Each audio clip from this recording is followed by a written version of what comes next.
주점에서 술이 취한 채 아들이 온 줄도 모르고 있던 한 남성. 그의 아들 스파이크는 겨우 잠자고 있던 아빠를 깨웁니다. 그 옆엔 어떤 미친 듯해 보이는 사람이 박스처럼 생긴 전투기가 우주에서 내려왔다고 하고 있었죠. 사실은 점심부터 여기 있었던 아버지. 스파이크는 오늘 밤이 만월이라 자신의 친구 칼리와 보러 가기로 한 걸 말하러 왔던 것이었습니다.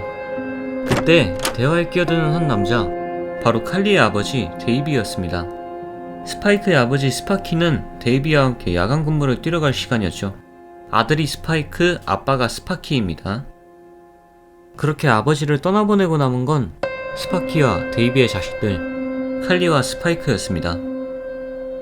아버지들의 잔소리에 지친 그들은 이곳이 다른 행성이라 치고 잠시 여유를 가지기로 합니다. 칼리가 운전하는 차를 타고 오늘 밤 이 별들을 지켜보면서 말이죠. 바위로 오르며 칼리는 스파이크에게 우주비행사가 꿈이라 캘리포니아 대학에 가고 싶단 걸 아버지에게 말했냐고 물어봅니다. 스파이크는 아직 말하지 못했죠. 칼리 역시 미대를 준비 중이었습니다. 하지만 칼리도 돈 문제 때문에 고민이 많았죠. 둘은 서로 손을 잡으며 이 모든 게 잘 될 거라고 희망합니다. 그 순간 바위가 무너지며 그 둘은 추락합니다. 그리고 어떤 원통형 구조물에 착지하죠. 지금 당장 나가야 한다고 스파이크에게 말하는 칼리. 그러나 스파이크는 무언가를 보고 넋이 나가 있었죠. 그걸 따라가 본 순간 어떤 로봇들이 쓰러져 있는 걸 발견합니다. 또한 저 멀리서 한 전투기가 날아오고 있었죠. 저쪽이 탈출구라 생각해 나가려는 칼리. 그러나 굉음을 내면서 돌아온 전투기 때문에 불가능했고, 전투기는 순식간에 로봇으로 변신해 말을 하기 시작합니다. 그는 바로 제트파이어. 아마 영화를 보신 분들은 영화에서 이런 모습으로 기억하실 겁니다. 제트파이어는 쓰러진 동지들에게 드디어 때가 왔다며 내게 이 함선을 들 수 있는 힘이 있었다면 바로 고향으로 돌려보내줬겠지만, 자신에게 남은 에너존으로는 너희들 스스로가 깨어날 정도밖엔 도와줄 수 없다고 하죠. 그리고 그는 자신의 가슴에서 파란 큐브 모양의 어떤 것을 꺼내 컴퓨터에 넣습니다. 아마 에너존인 듯 했죠. 이어서 제트파이어는 고향으로 돌아가기에 충분한 에너지를 모으기 전까지 이곳 생명체들이 눈치 못 챌 만한 여러 형태들을 가지고 왔으니 이런 전투기 자동차로 변신하면 될 거라 합니다. 제트파이어가 공급한 에너존으로 다시 작동하는 텔레트르노원. 이 슈퍼컴퓨터로 조각난 너희들을 온전하게 돌려놓을 것이라 하죠. 말이 끝남과 동시에 다시 결합되는 한 로봇. 다름 아닌 제트파이어의 오랜 친구, 수세기를 건너 만난 디셉티콘 스타스크림이었습니다. 본 만화로 돌아가기 전에 먼저 말씀드릴 것들이 있어서 잠깐 시간을 내겠습니다. 이 영상에서는 영상 집중도를 위한 의도적 오역이나 의역, 각색이 있을 수 있으나 거의 없는 편이고요. 저는 트랜스포머 시리즈를 영화로 접하고 예전 트랜스포머 코믹스 쇼츠 만든다고 80년대 마블 트랜스포머 쇼크웨이브 나올 때까지 본 게 다이며, 그렇기에 고유명사 등의 발음 등에서 틀릴 수도 있음을 미리 밝히고 양해 부탁드리는 바입니다. 그냥 트랜스포머 1을 너무 감명 깊게 보고 뽕차서 이미지 코믹스판 트랜스포머를 하고 싶었어. 또 트랜스포머는 이미지 말고도 여러 군데에서 발간됐는데 그중 영상 내용인 2023 이미지 코믹스판은 아이스나 상도 받은 시리즈라 추천드립니다. 사실 이전 코믹스는 한국 정발 말고는 2023은 이번에 상도 탔고 뉴비가 보기 좋다고 해서 가져왔습니다. 정발은 안 됐고요. 상도 받아서 큰 합본 하나 나오지 않을까 싶네요. 뭐 아무튼 스타스크림이 깨어난 직후로 다시 돌아가보죠. 깨어난 후 제트파이어를 보며 자신을 깨워줘서 고맙다하는 스타스크림.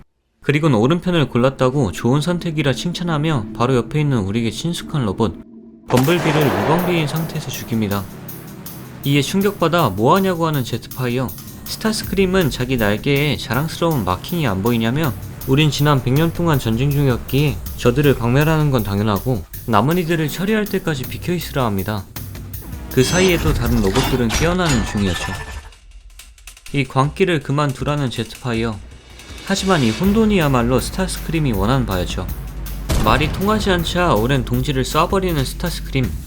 자신이 원한 건 이게 아니라고 하면서 쓰러진 제트파이어를 보며 이 마크야말로 진짜 악의 상징이니 모두 없애야 한다고 하죠. 그때 스타스크림의 총을 낚아채는 붉은 팔. 너가 원하는 대로는 안 된다며 그를 던져버리는 옵티머스 프라임이었습니다. 무방비 상태인 적을 쏠 정도로 너가 명예 없는 자인 줄은 몰랐다고 하는 옵티머스. 이어서 옵티머스는 그를 잡아 반대로 내리꽂습니다. 여기 좀만 더 있다간 목숨이 위태로워 보여 도망가는 칼리와 스파이크. 그러나 이 낯선 로봇에게 걸려버렸습니다. 서로가 뭔지 궁금해하는 상황. 하지만 전투 중이었기에 자신 뒤로 숨으라 하며 리더의 품격을 보여주는 옵티머스였습니다. 그때 지원군 라쳇이 등장해 스타스크림을 한 대 먹여줍니다. 하지만 오토봇만 끼어난 건 아니었죠. 디셉티콘의 스카이워프도 참전합니다. 텔레트렌 1이 무작위로 로봇들을 되살리고 있기에 다른 디셉티콘들을 가져오라 스카이워프에게 명하는 스타스크림. 오토봇에게는 운 나쁘게도 디셉티콘이 먼저 되살려져 후퇴해야 하는 상황이었습니다. 이 혼란 중 자신의 새로운 변형을 곰곰이 생각해보는 옵티머스. 그리고 라쳇에게 동료 전사들을 트레일러에 태워달라고 명하며 자신이 시간을 끌겠다고 합니다. 그 순간에도 사운드웨이브라는 디셉티콘이 깨어나 전투 준비를 마쳤죠. 즉각 옵티머스를 적중시키는 사운드웨이브. 겨우 불길 속에서 정신을 차린 옵티머스는 바로 옆에 있던 범블비의 죽음을 보고 슬픔에 빠졌습니다. 그걸 지켜본 스파이크는 누가 착한 놈인지 딱 알았죠. 전투는 장난이 아니라는 듯 방심한 옵티머스를 목조르는 스타스크림. 이어서 사운드웨이브가 레비지를 가동시켜 옵티머스에게 최후의 일격을 가하려 합니다. 반격해보려는 옵티머스지만 총이 닿지 않았죠. 그때 이걸 지켜보던 한낱 인간인 스파이크가 돌발 행동을 합니다. 칼리는 저게 착한 편인지 나쁜 편인지도 모르면서 뭐하냐고 말하지만 그저 빨리 밀라고 하는 스파이크였죠. 인간들의 도움으로 총을 얻어 레비지를 맞춘 옵티머스. 자신을 붙잡은 스타스크림을 떼어낸 뒤 이어지는 공격을 피하고 재조립되는 적들을 보며 화력과 수정 열쇠 때문에 미안하다는 말을 마지막으로 텔레트렌 1을 폭파시킵니다. 옵티머스가 시간을 번 덕에 라쳇은 트레일러에 모두를 적재했죠. 불길 속에서 인간들을 구해 나오는 옵티머스. 그리고 디셉티콘들이 에너존 고갈로 걱정하는 사이 라쳇과 옵티머스는 트레일러와 구급차로 변신하여 도망가기 시작하죠. 옵티머스가 태운 이상한 생명체에 대해 궁금해하는 라쳇이지만 그들을 쫓아온 디셉티콘들의 공격에 자세히 답할 틈이 없었고, 옵티머스가 공격받는 걸 본 제트파이어는 마지막 에너지를 쥐어짜는 전투기로 변신. 오토봇들이 도망칠 시간을 벌어주지만 자신은 치명상을 입고 맙니다. 하지만 제트파이어 덕분에 에너존이 고갈난 디셉티콘들은 그들을 놓아주는 수밖에 없었죠. 오토봇들은 스파이크의 안내로 잠시 피신할 폐 채석장에 도착했습니다. 그리곤 부상당한 제트파이어를 돌보죠. 제트파이어는 수세기 동안이나 고향에서 떨어져 있었기에 이 전쟁을 알지 못했고 옵티머스가 새 프라임이 된 것도 몰랐습니다. 죽어가는 제트파이어에게 자신의 매트릭스를 희생하려는 옵티머스. 그러나 라쳇은 매트릭스로도 큰 효과는 없을 것이라 하죠. 연신 사과를 거듭하며 마지막으로 우리에게 희망은 있는 건지 물어보는 제트파이어. 하지만 옵티머스 역시 확답을 해줄 수는 없었고 그렇게 제트파이어는 암울한 최후를 맞습니다. 오토봇들이 제트파이어를 떠나보내는 동안 디셉티콘들은 텔레트렌 1 때문에 골치 아파했습니다. 텔레트렌 1을 완벽히 수리하려면 에너존과 기타 등등이 필요했죠. 텔레트렌 1이 없으면 나머지도 수리를 못하기 때문에 지금 남아있는 디셉티콘은 이게 다인 듯 했습니다. 그래서 사운드웨이브는 레이저 비크를 파견해 이 행성에서 에너존으로 쓰일만한 것들을 찾아냈죠. 그런데 두 디셉티콘들은 빤히 스타스크림을 쳐다봅니다. 이 에너존용 자원들을 가져오는 건 에너존이 가장 많이 남은 스타스크림이 해야 할 일 같았죠. 덧붙여 사운드웨이브는 메가트라고 말하려는 걸 막는 스타스크림. 이제 자신이 디셉티콘의 리더라며 특별히 너희들을 위해 이 몸이 나서준다 합니다. 그리고 우연찮게도 스타스크림이 향한 에너지원은 다름 아닌 칼리와 스파이크의 아버지들 직장이었죠. 스타스크림을 보고 도망치는 칼리의 아버지. 이 귀여운 놈들을 발견한 스타스크림은 그 조그만 고기 덩어리를 잡아 연약하고 보잘것없는 족속이라며 터뜨려버립니다. 동료의 죽음에 충격받은 스파키. 겨우 스타스크림의 눈을 피해 경찰을 부르지만 날아다니는 전투기를 닮은 로봇이 한 짓이란 걸 믿지를 않습니다. 하지만 곧 믿을 수밖에 없었죠.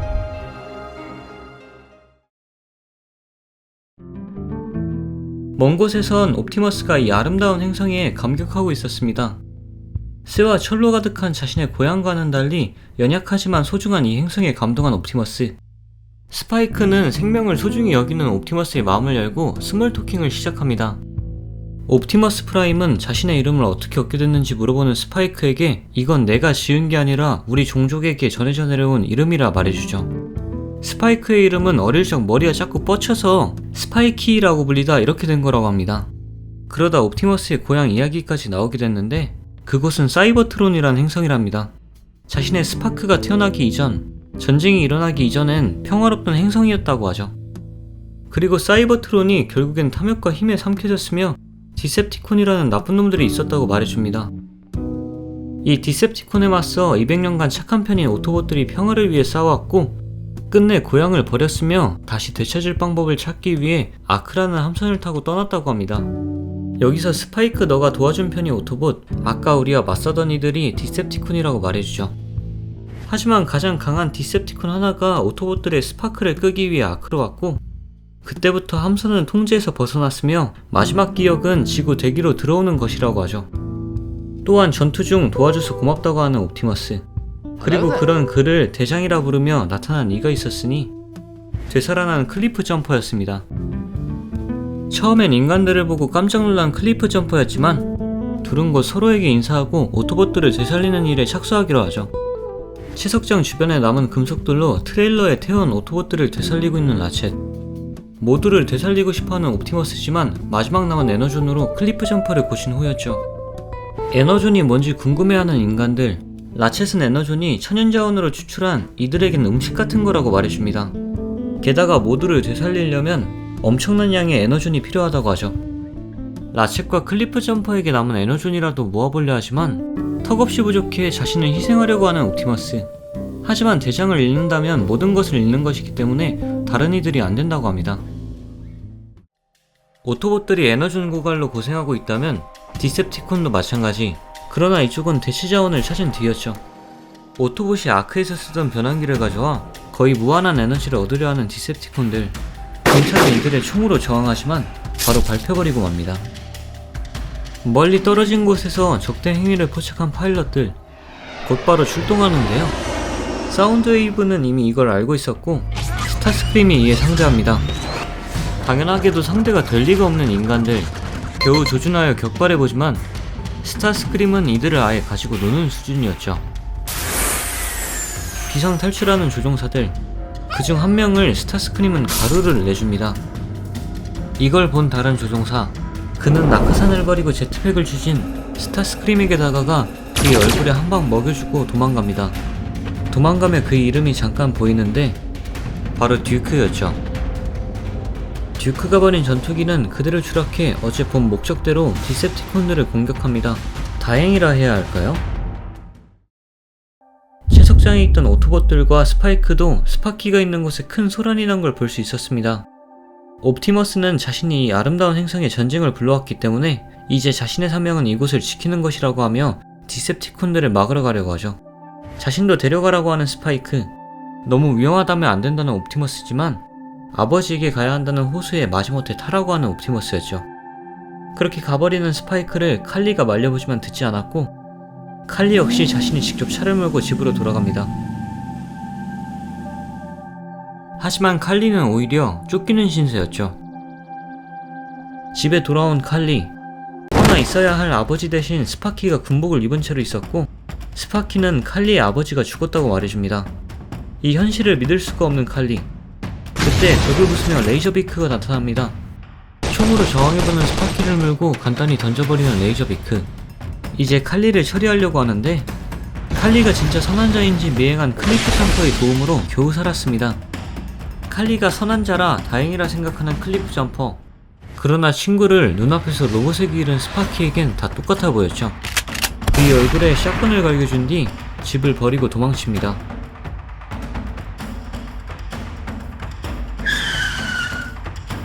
칼리를 데리고 도착한 곳은 주점. 모두가 전투 태세를 마친 후였죠. 그들은 이제 두 눈으로 직접 봤으니 모든 로봇을 악으로 간주하고 죽일 준비 중이었습니다. 상황이 심각해 스파키에게 윈위킷이라고 부르며 로봇들 모두가 나쁜 것 같지는 않다고 어떤 로봇들은 선을 위해 싸운다고 설득해보려는 칼리지만 이건 이제 전쟁이기에 선과 악 구분 없이 그저 살고 죽느냐 싸움이라고 스파키 위키는 말하죠. 그러는 와중 디셉티콘들은 이 지구가 텔레트렌 1을 고치기에 적합한 자원을 갖추지 않았다고 신세한탄 중이었습니다. 메가트론이 있었다면 이라고 생각하는 사운드웨이브, 곧장 스타스크림에게 한 대 얻어맞습니다. 그리고 스타스크림은 레이저비크가 감지한 오토봇을 스카이워프에게 처리하라 시키죠. 오토봇 역시 그 나름대로 고전 중이었습니다. 인간과 대화를 시도하려고 하는 중이었지만 스파키는 그저 고철로 만들고 싶어 할 뿐이었죠. 칼리가 클리프 점퍼를 안다고 스파키를 말려보는데 나 대신 오토봇 잡아줘서 고맙다는 스카이워프의 등장. 인간들은 클리프 점퍼가 지원군을 부른 것 같다고 오해하곤 바로 사격을 개시합니다. 그러나 간지러울 뿐인 스카이워프, 화기도 쓰지 않고 유탄전으로 인간들을 상대하죠. 클리프 점퍼를 마무리하려는 스카이워프, 마지막 용기를 내 칼리는 클리프 점퍼를 지켜보려고 합니다. 조그만 인간이 하는 짓을 보고 웃음이 터진 스카이워프, 좋다며 총을 겨누죠. 당장 그들에게서 물러나라고 하는 옵티머스의 등장. 안에 태운 스파이크를 보내준 뒤 스카이워프와 싸우기 시작합니다. 텔레포트로 먼저 유효타를 먹이는 스카이워프. 하지만 곧이어 옵티머스가 왜 프라임인지 알려주는 듯 스카이워프를 바닥에 꽂고 도끼를 만들어내 이제 끝내자고 합니다. 그러나 그때 인간들이 쏜 로켓에 맞는 옵티머스. 상처가 아물기도 전에 스카이워프는 옵티머스의 팔에 집중 사격을 가합니다. 이걸 보고 뭔 자신감인지 구해주러 가는 스파이크. 그리고 그런 걸 모르는 그의 아버지 스파키와 동료들은 계속해서 총알을 퍼부었죠.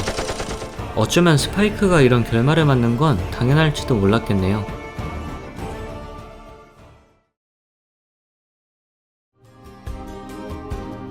스파이크가 쓰러진 걸 보고 슬퍼하는 옵티머스. 그리고 이제야 이걸 한 그의 아버지 스파키. 겨우 사격을 중지시키지만 할 수 있는 게 없었습니다. 이 한심한 인간을 알까기 해보려는 스카이워프. 허나 분노한 옵티머스는 스카이워프를 덮치고 내 놈들은 이 행성에서 할 만큼 했다며 자신의 부상당한 팔을 극심한 고통을 참으며 뜯어낸 뒤 스카이워프를 무차별적으로 가격하면서 더 이상 참지 않겠다고 합니다.